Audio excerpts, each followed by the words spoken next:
This is episode 1 in a series about how to set up your own aquarium or fish tank. In this first episode, we'll be looking at everything you can do on day 1. The size of the aquarium doesn't matter, and at this stage the process is the same for all fish tanks. For this video, I'll try and keep the language as simple as possible and leave the sciencey bits for another video. Although I think it's important to mention why the process is the way it is and why it works. So I will be mentioning something called the nitrogen cycle very briefly. Anyway, to start, you have a glass box. You'll also need a light and a filter. A thermometer is useful, and you may also need a heater depending on what kind of fish you wish to keep. Tropical or temperate, sometimes referred to as cold water. You'll also need some substrate for the bottom. The most common choices are gravel or sand.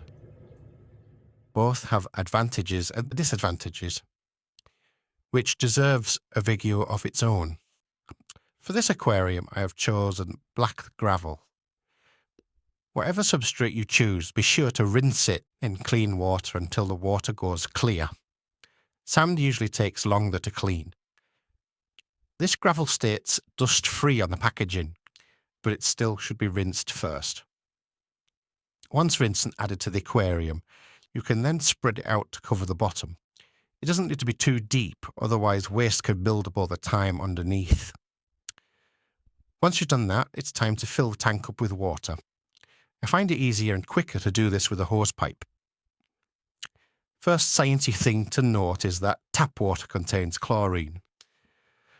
This can harm your fish and anything else living in the aquarium, such as bacteria. It's essential for the ecosystem within the tank.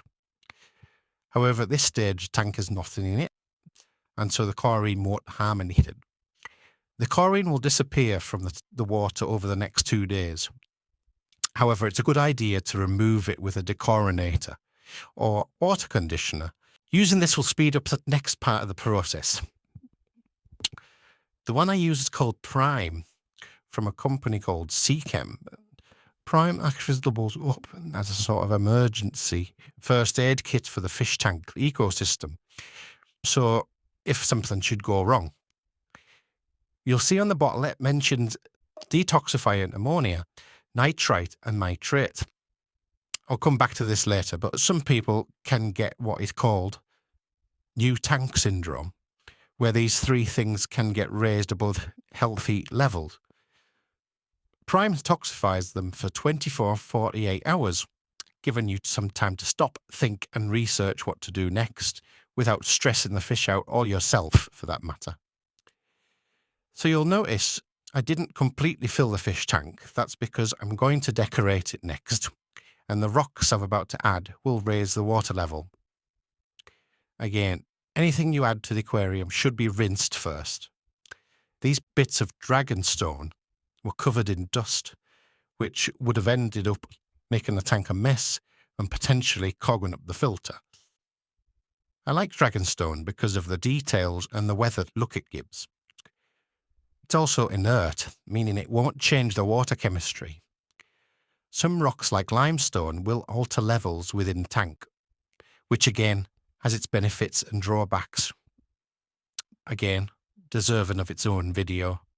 For now, make sure to add inert rocks if you wish. These do also offer hiding spaces for the fish. Imagine some driftwood, which will alter the pH level in the aquarium all the time.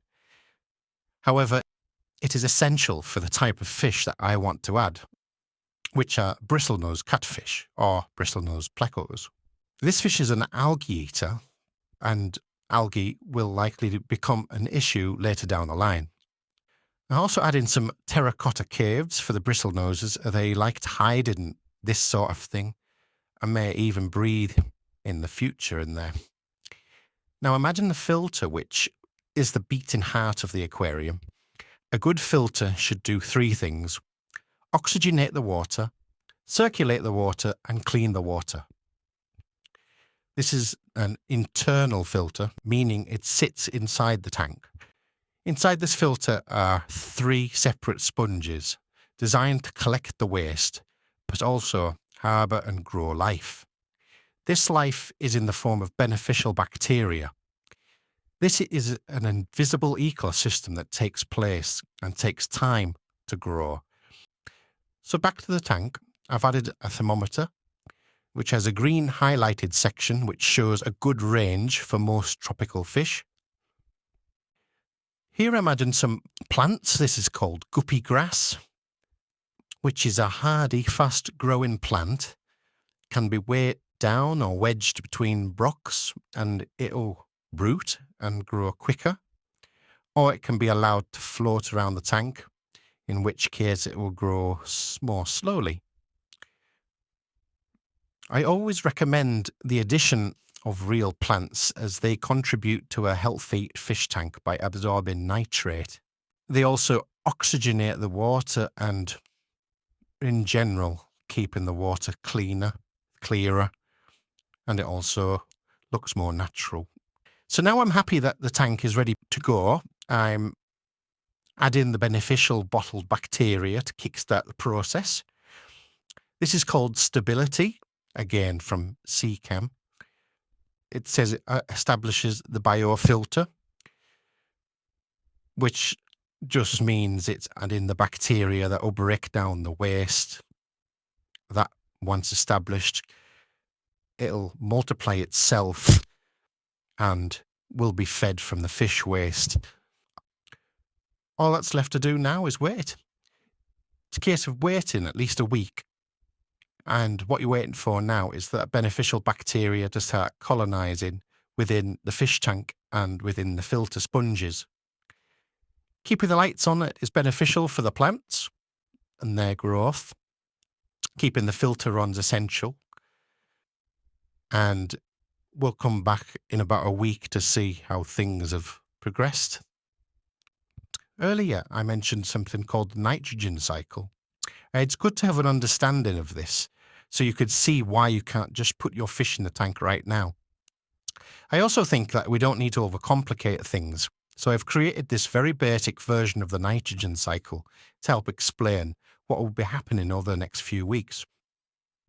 So at the top we have a fish, and shortly after adding this fish to the tank, it'll create waste in the form of ammonia.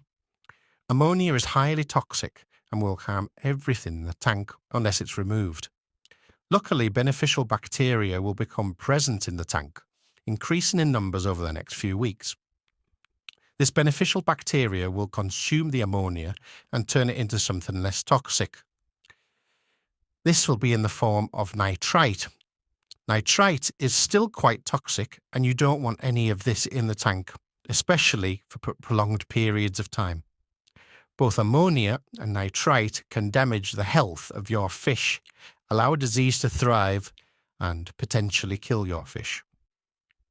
A second type of beneficial bacteria is on hand in the tank, where it will turn nitrite into nitrate. Again, nitrate is less toxic. You'll likely have nitrate in your tank at low levels most of the time, and this is often fine, but too much can be a problem. The way to reduce the level of nitrate is by performing regular weekly water changes of around 20%.